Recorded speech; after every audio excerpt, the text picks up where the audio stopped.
Hello दोस्तों, नमस्कार। मैं विपिन कुमार अपने YouTube चैनल में आपका स्वागत करता हूं। दोस्तों, आज इस वीडियो में हम लोग देखने वाले हैं, सीखने वाले हैं, समझने वाले हैं कि जब हम आप नया नेटवर्क मार्केटिंग की शुरुआत करते हैं, डायरेक्ट सेलिंग के विषय में किसी को समझाते हैं, जब उसको प्लान हम दिखाते हैं, प्लान उसको पसंद भी आ जाता है, और जब हम आप बोलते हैं कि चलिए जी हमारे साथ आप शुरुआत कीजिए, लाइए पेमेंट, प्रोडक्ट परचेज कीजिए, अपनी ID लगाइए, तो वो व्यक्ति एक ही बात बोलता है, अजी अभी हमारे पास पैसा नहीं है। जैसे ही ये सवाल हमारे सामने आता है, हमारा दिमाग काम करना बंद कर देता है। और अगर हम इसी प्रकार से लगातार 2, 4, 10 लोगों को प्लान दिखाते हैं और सब बोलते हैं कि हमारे पास पैसा नहीं है, तो हमारा मन ऑटोमेटिक टूट जाता है और हम इस काम को छोड़ने की प्लानिंग कर लेते हैं। ठीक इसी प्रकार से मेरे दोस्त, जब मैंने भी शुरुआत किया था, मैं लोगों को प्लान दिखाने जाता था, लोगों को प्लान पसंद आ जाता था, लोगों को मैं बोलता था कि जी आइए प्रोडक्ट परचेज करते हैं, ID लगाते हैं, मिलकर टीम बनाते हैं और काम करके सफलता लेते हैं। तो लोग बोलते थे जी तुम्हारा प्लान बहुत अच्छा है, लेकिन अभी हमारे पास पैसा नहीं है, इसलिए हम अभी इस काम को नहीं कर सकते हैं। और मेरे दोस्त, मैं भी शुरुआत में टूट जाता था जब इस प्रकार से लोग मुझे मना करते थे।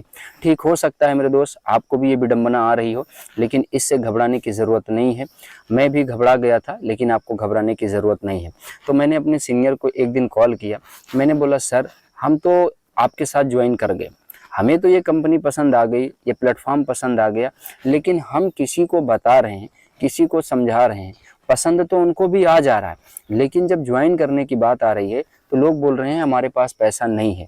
आखिर सर, जब सभी लोग ऐसे ही बोलेंगे हमारे पास पैसा नहीं है, तो हमारे साथ ज्वाइन कौन करेगा, और हमारी टीम कैसे बनेगी, और हम इनकम कैसे करेंगे, और हम सपना कैसे पूरा करेंगे।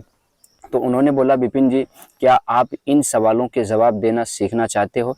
मैंने बोला यस सर, मैं सीखना चाहता हूँ। तो उन्होंने बोला कि आप एक काम करिए, आप ट्रेनिंग लेने जाइए। और मेरे दोस्त, मैं आपको भी बोलता हूँ कि आप ट्रेनिंग लेने जाइए। अब मैं ट्रेनिंग लेने गया। अब जब मैं ट्रेनिंग में गया तो मुझे वहाँ पे ना F3 के बारे में समझाया गया।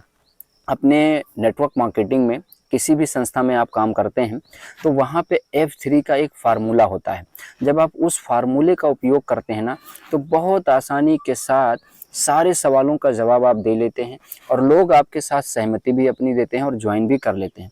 अब मैं F3 के फार्मूले के विषय में सीखा। सीखने के बाद वापस आया, अपने लोगों को मैंने दोबारा से प्लान दिखाया, दोबारा से उनका फॉलोअप किया।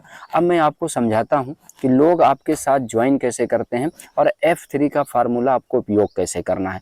मान लीजिए अगर आप ट्रेनिंग लेने अभी नहीं जा पा रहे हैं, तो आप इस वीडियो को याद रखिएगा और इस प्रकार से आप भी जवाब दीजिएगा, जैसे मेरी टीम बनी है आपकी भी टीम बनेगी। मेरे दोस्तों, अब मैं आपको समझाने का प्रयास करता हूं। जैसे उदाहरण के तौर पे मैं समझता हूं और आपको समझाता हूं कि जैसे मान लीजिए कि हमने किसी एक गेस्ट को प्लान दिखाया। प्लान दिखाने के बाद उस व्यक्ति ने बोला कि जी मेरे पास पैसा नहीं है, मैं आपके साथ ज्वाइन नहीं कर सकता। तो आपको ये नहीं बोलना है कि जी हमारे पास भी पैसा नहीं था, देखो हम तो व्यवस्था करके ज्वाइन कर गए और आप भी व्यवस्था कर लो, ज्वाइन कर जाओ। नहीं, अगर आप इस प्रकार बोलेंगे तो गेस्ट यही समझेगा कि मेरे ज्वाइन करने से इसका फायदा है। अगर उसके पास पैसा नहीं भी है तो वो व्यवस्था नहीं करेगा, और अगर है भी तो भी वो ज्वाइन नहीं करेगा। अगर आप चाहते हैं कि वो टीम में आपके आ जाए और आपके साथ ज्वाइन कर ले और आपके साथ वो टीम बनाए, बिजनेस बढ़ाए, तो आपको F3 का फार्मूला इस प्रकार लगाना है। जैसे उस व्यक्ति ने बोला मेरे पास पैसा नहीं है, तो आपको उसको फील कराना है। पहले F का मतलब फील कराना। जी आप बिल्कुल सही बोल रहे हैं, मैं आपकी भावनाओं की कदर करता हूँ, मैं समझ सकता हूँ कि आपके पास इस समय पैसा नहीं है। अब उसको फेल्ट कराना है कि ये समस्या तो मेरे सामने भी आई थी।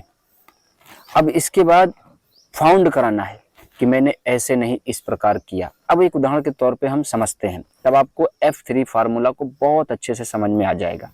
सबसे पहला सवाल, अगर वो बोला मेरे पास पैसा नहीं है, तो आपको बोलना है जी आप बिल्कुल सही कह रहे हैं, आपके पास पैसा नहीं है, लेकिन मैं आपसे एक उदाहरण के रूप में पूछता हूँ, मैं आपसे कुछ सवाल करना चाहता हूँ।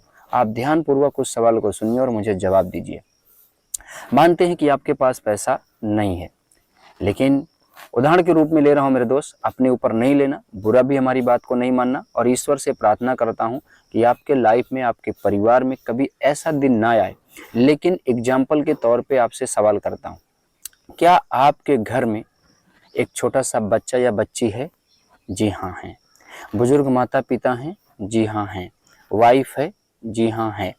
चलिए हम उदाहरण के रूप में सोचते हैं, कि मान लीजिए कि आपके घर से एक छोटा सा बच्चा बीमार पड़ गया और आप उसको हॉस्पिटल में लेके गए।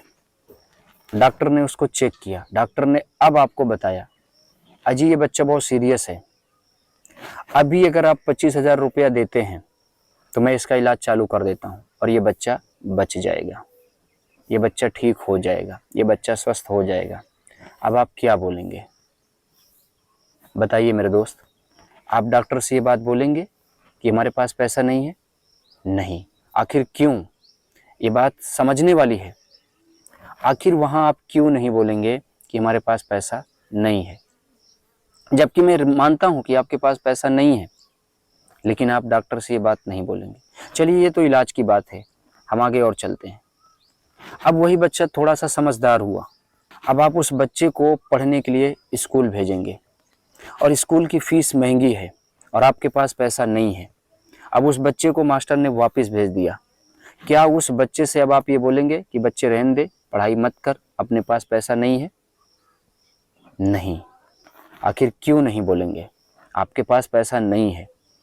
फिर उस बच्चे से आप क्यों नहीं बोलेंगे कि आप पढ़ाई छोड़ दो, मेरे पास पैसा नहीं है, मैं नहीं पढ़ा पाऊंगा? चलिए थोड़ा सा और आगे बढ़ते हैं। मान लीजिए वही बच्चा या बच्ची सयानी हो गई, सयाना हो गया, अब उसकी आप शादी करेंगे। उस शादी में 1,00,000, 2,00,000, 4,00,000, 5,00,000, 10,00,000 रुपया लगेगा। अब आप उस बच्चे से क्या ये बोलेंगे या उस बच्चे से क्या ये बोलेंगे कि आपकी शादी नहीं की जाएगी क्योंकि हमारे पास पैसा नहीं है? आपके पास पैसा नहीं है, क्या ये बात बोलेंगे? नहीं बोलेंगे। आखिर क्यों? आखिर क्यों?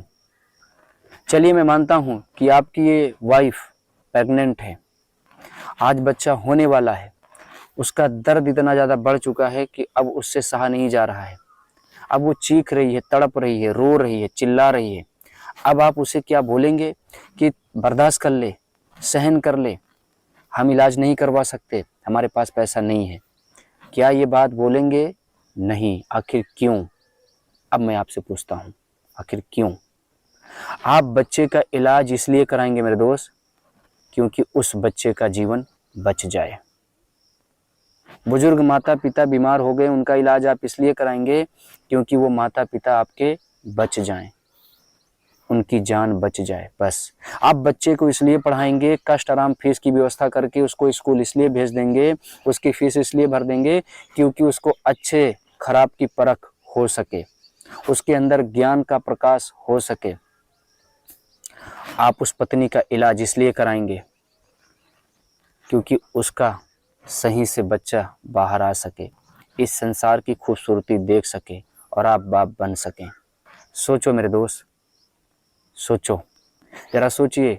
जीवन बचाने के लिए, जीवन में ज्ञान देने के लिए, जीवन को बसाने के लिए आप पैसे की व्यवस्था कर सकते हैं और उसी जीवन को बनाने के लिए, उसी जीवन में खुशियां देने के लिए, उसी जीवन को खुशहाल करने के लिए क्या आपसे पैसे की व्यवस्था नहीं हो सकती?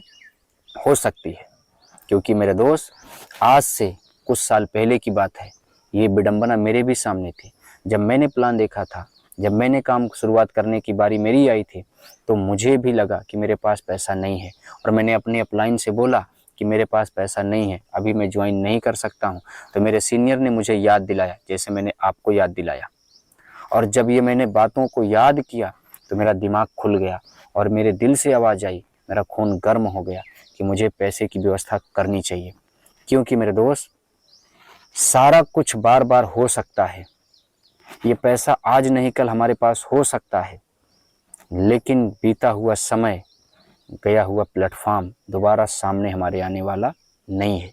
हम इसको उपयोग कर नहीं सकते, इसको वापस ला नहीं सकते। इसलिए मेरे दोस्त, समय की कदर करो। जैसे मैंने कष्ट आराम करके व्यवस्था किया था वैसे आप करो। क्योंकि मैं आपको बताना चाहूँगा, पैसा तो मेरे पास भी नहीं था, मैंने 10% कर्जा लिया था। हम ये आपको नहीं बोल रहे हैं कि आप भी हमारी देखी देखा 10% कर्जा ले लीजिए, लेकिन मेरा दिमाग काम किया, मेरा दिल गवाही दिया कि मैं रिस्क लूँ, मैं कमाऊँगा तो पैसा भर जाएगा, मेरा जीवन बदल जाएगा। इसलिए मैंने 10% कर्जा लिया।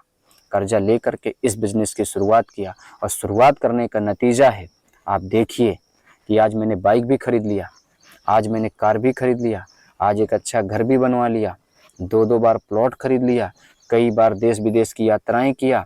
जो मान सम्मान पा रहा हूँ वो एक अतिरिक्त है और ये सब कुछ आपकी लाइफ में होगा। आप इस पैसे की प्रॉब्लम को ख़त्म करो, व्यवस्था करके आप शुरुआत करो। यकीन देता हूँ मैं, विश्वास कीजिए, आप सफलता मिलेगी, जीवन बदलेगा, खुशियाँ आएंगी। क्योंकि हम अकेले सफल नहीं हुए हैं, आज इस संस्था में बहुत सारे लोग सफल हुए हैं और ऐसे ऐसे व्यक्ति सफल हुए हैं जिनके पास पैसा की दिक्कत थी, गरीबी थी, लाचारी थी, बेबसी थी, लेकिन उन्होंने कष्ट आराम करके पैसे की व्यवस्था करके शुरुआत किया।